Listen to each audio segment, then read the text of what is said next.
Les lectures de ce dimanche nous annoncent une bonne nouvelle dans ce monde qui est marqué par tant de haine et de violence. Elles nous disent que Dieu vient nous sauver. Cela devrait nous rendre joyeux. De plus, quand nous regardons autour de nous, tout nous invite à la fête. Mais il ne suffit pas de mettre un beau sapin, des guirlandes, de belles lumières. La vraie joie est tout autre, plus profonde. Elle demeure toujours au-delà même de nos inquiétudes. Et vous qui préparez votre mariage, il y a tout de même quelques inquiétudes, je pense. Oh, je n'irai pas jusqu'à dire, est-ce le bon, la bonne? Sommes-nous vraiment faits l'un pour l'autre? Mais peut-être simplement, qui inviterons-nous? Dans quelle salle? Avec quel traiteur? Et pourtant, la vraie joie est le signe du chrétien, car elle s'approfondit dans la prière. C'est d'ailleurs le message que nous avons entendu du prophète Sophonie. Alors Sophonie, c'est un des plus petits prophètes de la Bible. Nous avons d'ailleurs peu d'écrits de sa part. C'était entre 735 et 725 avant Jésus-Christ. Les Israéliens s'étaient détournés de Dieu.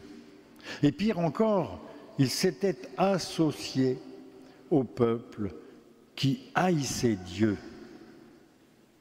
Alors, le jugement de Dieu est arrivé. Il est arrivé sur toute la terre. Et ce peuple se traînait dans le désert, complètement démoralisé. Alors, Sophonie s'adresse à eux. C'est au cœur de cette douloureuse épreuve qu'il leur adresse des paroles très fortes.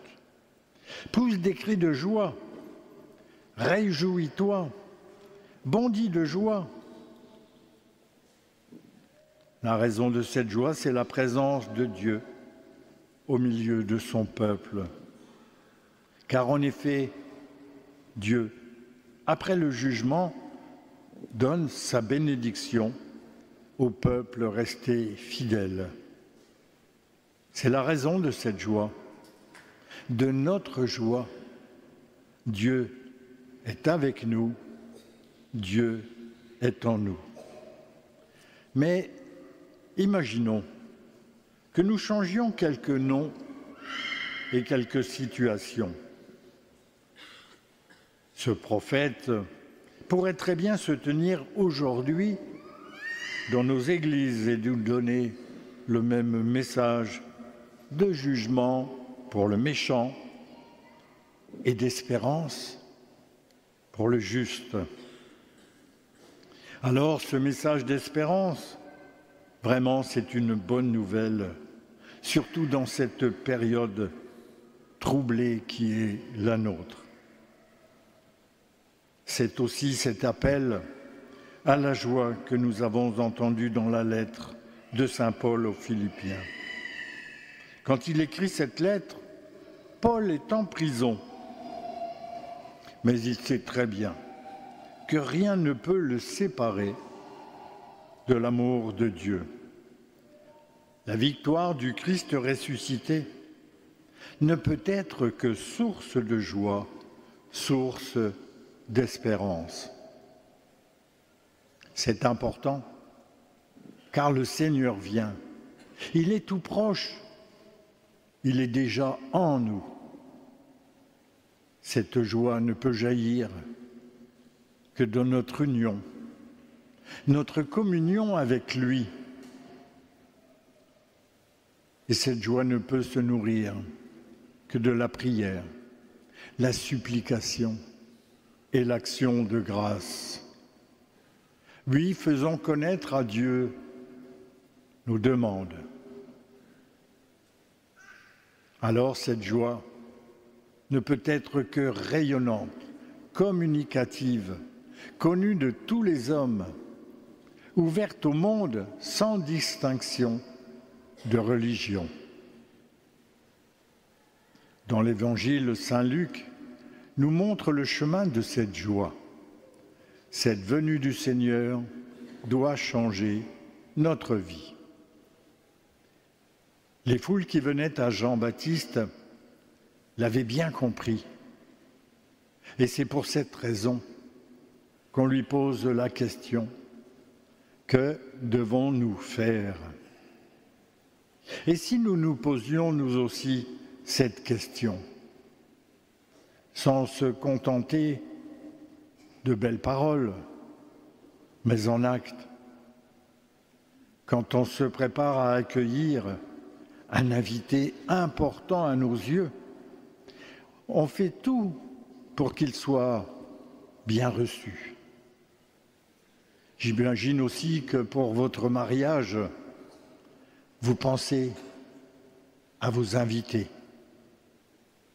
Vous pensez à l'église, au vin d'honneur, au repas.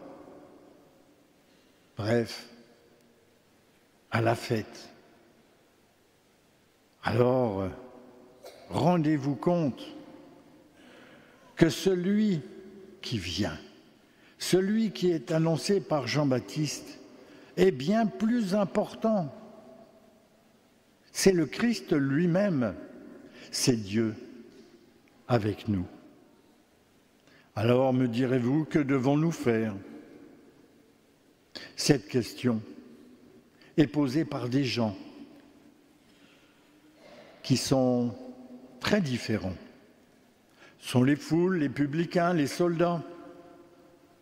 En effet, ils comprennent qu'il ne suffit pas de croire, mais qu'il faut faire. Et les réponses de Jean-Baptiste sont adaptées à chaque groupe. Tous sont appelés à faire preuve de plus de justice dans leurs occupations habituelles. Par exemple, ne pas s'enrichir sur le dos des plus pauvres, éviter la violence, faire honnêtement son métier. Et nous, que devons-nous faire? Alors je vous dirai simplement que depuis Jean-Baptiste, la réponse n'a pas changé. Le respect de l'autre, le partage, la solidarité avec les plus pauvres. En effet, à l'approche de Noël, beaucoup seront exclus de la joie et de la fête. Aujourd'hui, Jean-Baptiste nous rappelle que la seule réponse valable, c'est le partage. Mais attention, Jean n'a pas dit « triez vos vêtements et donnez ceux qui sont usés, mités, troués ». Non, il a dit « partagez ».